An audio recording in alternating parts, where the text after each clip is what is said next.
Hello dear students, how are you all? Hope you all are fine in your home, staying in your home with your parents and doing well as much as possible. So welcome you all in another video class of psychology. So let's continue the topic related to the chapter 2. As in the last video I told you and we discussed many topics related to personality. Firstly, we discuss about what is a personality, then the structure of personality, after that approaches, and in this one video we discuss about the projective techniques in the topic assessment of personality. हम personality के assessment की बात कर रहे हैं, जिसमें हमने last video में डिस्कस करा था self report measurement technique.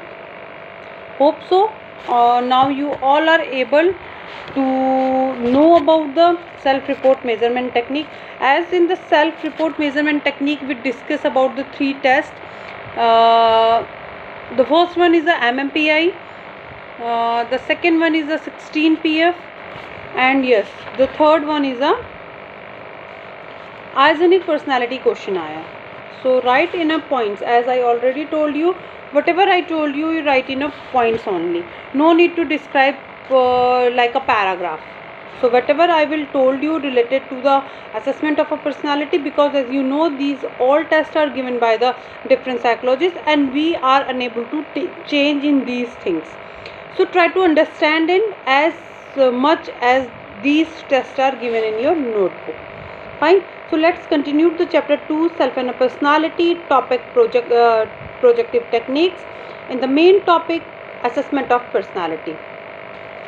Firstly, I will tell you about the some basic features related to the projective techniques. As I told you about the stimuli, कि when the stimuli come in front of us, we give the response. हमने बहुत time discussion करा है इस बात पे कि कैसे स्टिमुली के सामने हम इंडिविजुअल लिविंग बींग्स क्या करते हैं, रिस्पॉन्स करते हैं. In the same manner projective technique is based on the stimuli also. The first feature related to the projective technique, and that is that the stimuli are relatively or fully unstructured and poorly defined.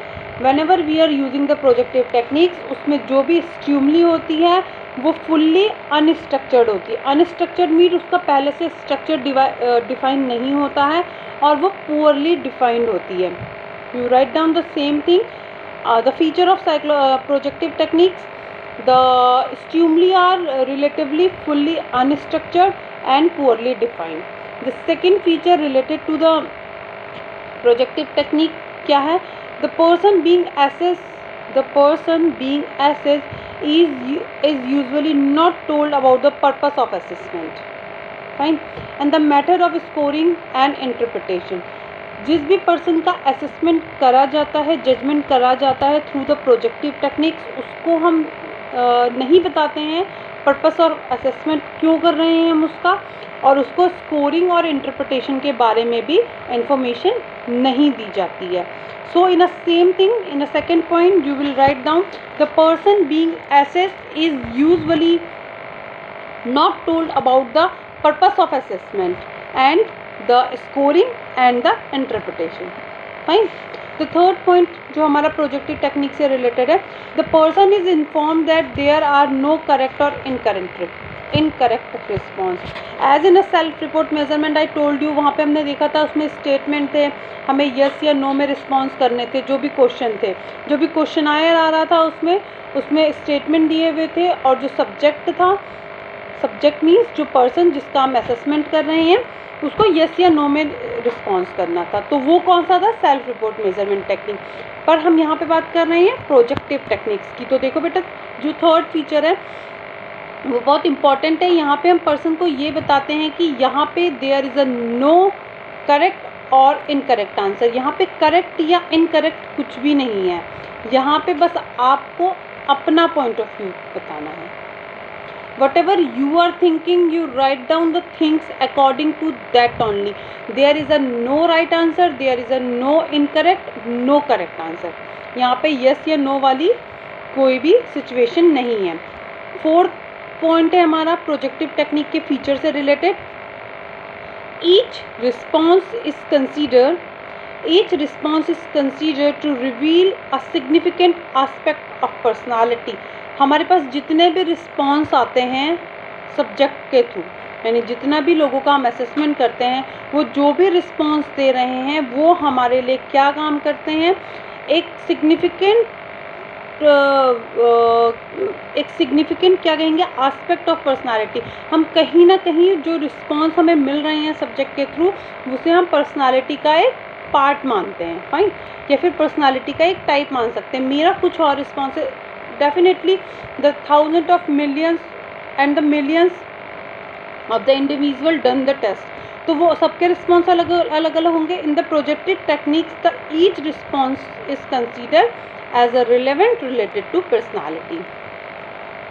Fifth point है हमारा, scoring and interpretation are lengthy and sometimes subjective also.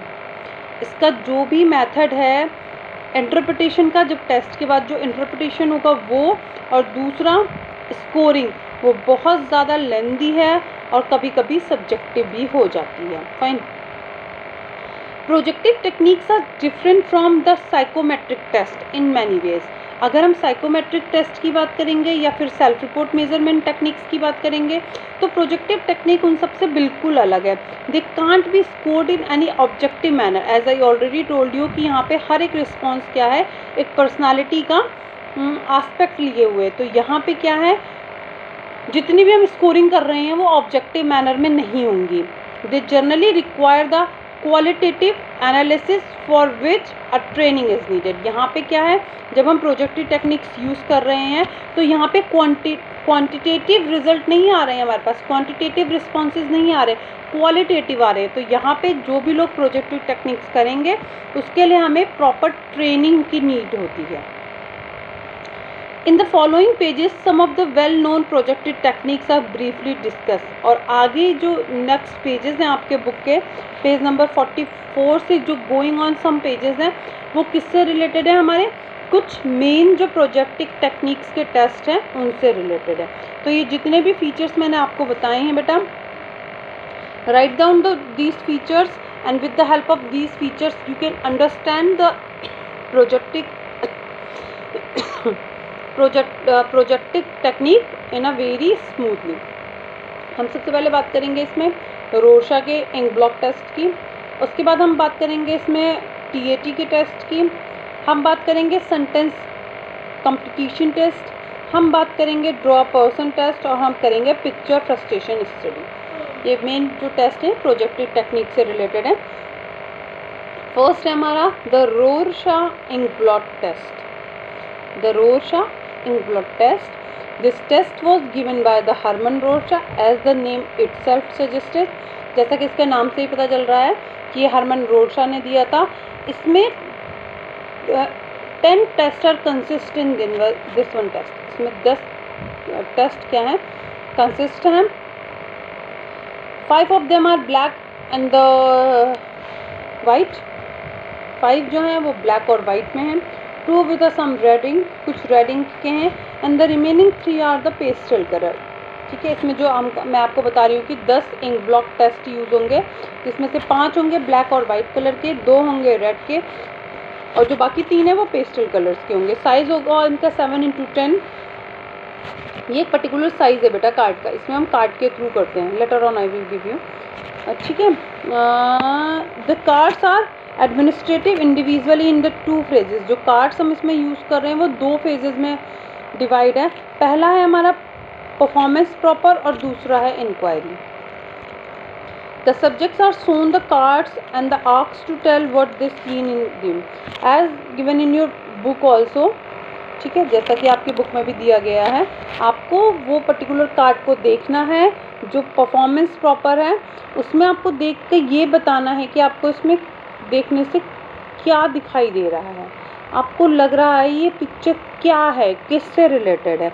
In the second phase, जिसे हम inquiry कहेंगे, इसमें क्या है, first detail report of the response is prepare by asking the subject to where, how, and on the basis of what particular response they done. देखो first वाले में हमने इंक्वायरी करी, हमने उससे कहा कि बेटा जो भी सब्जेक्ट है उसको शो करा कार्ड, और उससे ये कहा कि आपको ये बताना है कि आपको इसमें क्या क्या चीज़ें दिखाई दे रही है।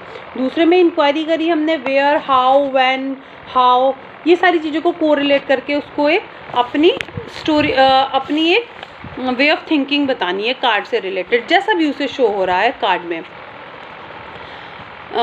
The computer techniques to have to develop for analysis of the data. An example of the Rorschach ink blot test is given in a figure 2.4. अगर figure 2.4 आपने बुक में देखेंगे तो वहाँ पे आपको क्या है वो एक दिखाई देगा, क्या फिगर दिखाई देगी। I will send you a pic of this one test, Rorschach ink blot test. एक पेपर, टेक वन पेपर, कैसे इसका इम्प्रेशन होता है इंक का, इसमें एक इम्प्रेशन के थ्रू हम करते हैं। जो ये कार्ड बना है एक पेपर है, उसे बीच से फोल्ड कर दिया, कुछ उसमें ड्रॉप डाल दी इंक की, लिक्विड इंक जो होती है, और उसे प्रेस कर दिया, और उसके बाद जो इम्प्रेशन है उसको देख के क्या पिक्चर आपके माइंड में आ रही है। Just think about it, fine. So try to understand this Rorschach ink blot test. As you know, these all things are related to the personality, because what you see from where it is origin and how it is related to other things, how, where, when, what, the basic of all the pictures is created by your own personality. So with the help of a Rorschach ink blot test, we just try to know about the personality. और उसके बाद as I already told you, इसका जो भी interpretation और scoring है वो statistical होती है, उसके लिए ट्रेनिंग की नीडेड होती है। तो whatever the subject told, उसके बाद उसकी एक प्रॉपर स्टडी होती है। तो now I hope so this much is sufficient for the today's class, and try to write this features of a projective techniques as well as the Rorschach ink blot test in your fair notebook.